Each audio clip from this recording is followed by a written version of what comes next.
Hey, this is Lynn. It is Weigh In Monday. It is September 30th, 2024. I've just finished 70 weeks on the carnivore diet, and it's been an interesting maybe couple of months now. My weight is just kind of flatlined. It's not doing a whole lot, but that's okay because I've lost over 100 pounds. And I do have some specific things that I'm struggling with, and I'm finding that I'm still struggling a little bit. So I'm going to go into a couple of those things. My goal is to keep it short today because I've got to go out and do some things. We got to go to Costco. Dave's going to go and help my daughter get new car tires on her car. So hoping to keep this fairly short today. I know I say that every time and then it doesn't happen, but I'm really wanting it to happen. So I will move on. So anyways, I my quest to avoid cheese this past week was not the greatest. It wasn't as bad as it was before, but I did eat some cheese. And I think part of the issue is that I crave it at night. And I think I'm still struggling with my sleep. And this week I am so just determined to tackle this sleep issue. I said sleep issue because it's just so needed. I need to be getting to bed probably no later than 10. Get up at 6. The book club on Sunday, we're reading Good Energy with by Dr. Casey Means and Callie Means, her brother, and we did the chapter 7 this past week on sleep. And oh man, it was like it was speaking directly to me, and it's talking about how sleep is associated with insulin resistance and a lot of other things too. But it talked about something called social jet lag. And that is if you take the midpoint of your sleep, so say you go to bed at 10 p.m. and you wake up at 6 a.m., your midpoint is 2 a.m.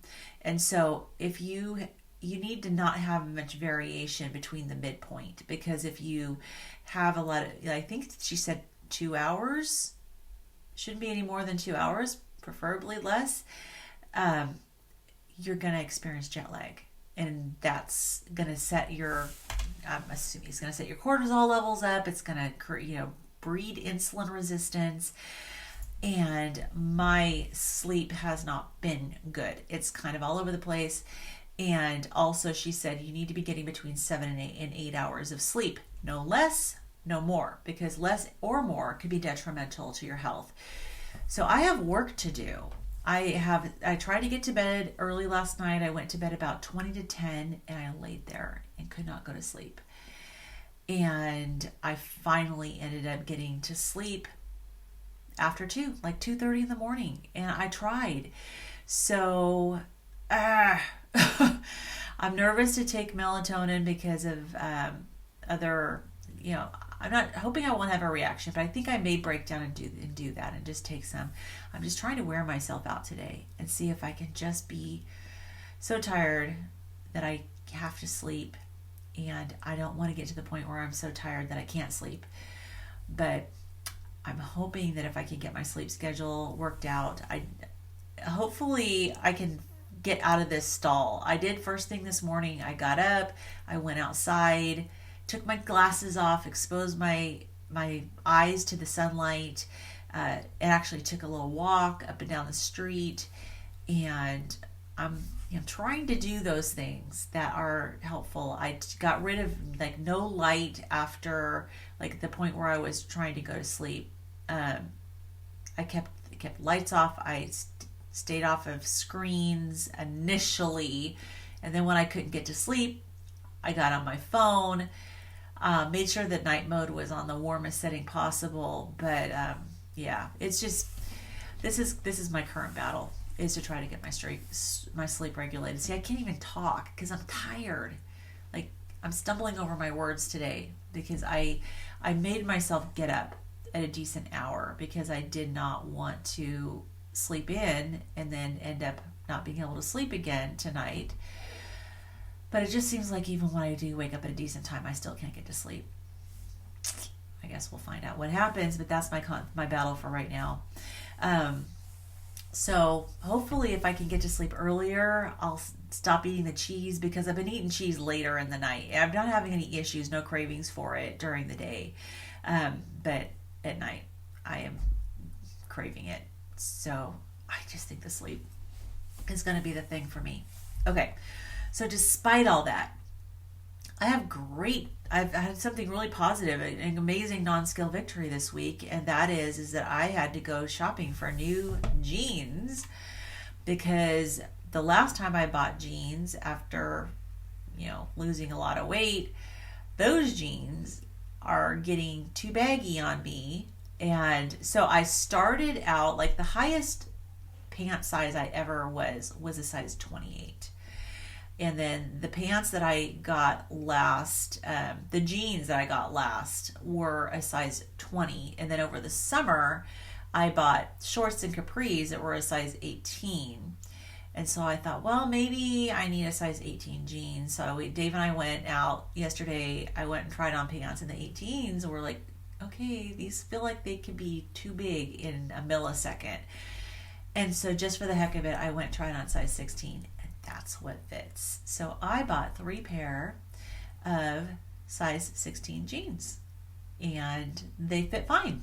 So I'm super excited. To me, that's a massive non-scale victory. And I don't know. I mean, I still have about 50 pounds to lose, so I don't know where I'm going to end up, but I'm just happy that I wear a size 16 in pants now. And right now my tops are between a large and an extra large, like not in plus size, but in like a regular woman's size. So yeah, I'm getting there. It's gonna happen. I know it is. And so this is, like I always say, it's a marathon. It's not a sprint. And whatever obstacles we encounter, we just have to push through and deal with them. I'm not cheating, other than the cheese, but as far as carnivore, I'm not cheating at all. So, all right, so let's get to today's weight, the weigh-in results. So, boring. I'm down 0.2. And so I weighed in at 236.6. My fat-free body weight is still hanging out at 125, which it has been doing for quite a while now. So the whole 0.2 that the scale was down was fat loss. And that's it. Yeah. So nothing changed when it came to muscle, bone, fluid. Boring. From the beginning, I have lost 103 pounds on the scale. My fat-free body weight, good tissue, so muscle, bone has gone up by 26.8 pounds. So I have a total fat loss since the beginning, end of May of 23, of 129.8 pounds.